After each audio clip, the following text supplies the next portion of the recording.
వచ్చావా భారతి? నువ్వు రావడం లేట్ అయిపోతుందని ముడుపు నేనే కడుతున్నాను. పుణ్యమంతా నీకేలే.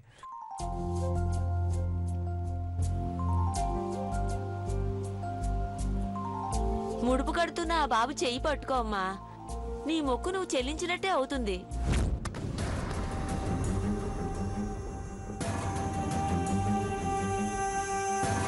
పర్లేదు పార్వతి, చేయి పట్టుకో. టైం అవుతుంది. వెళ్ళక్క. రా పార్వతి, టైం లేదు.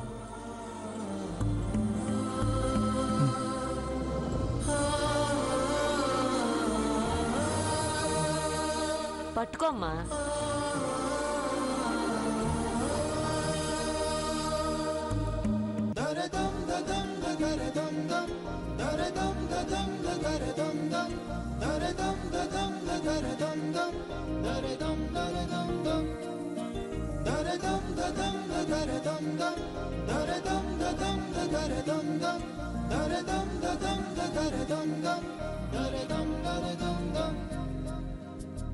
యుగాలెన్ని రాని పాని ముగింపండులేనే లేని కదే మనం కాదా అనని సమీప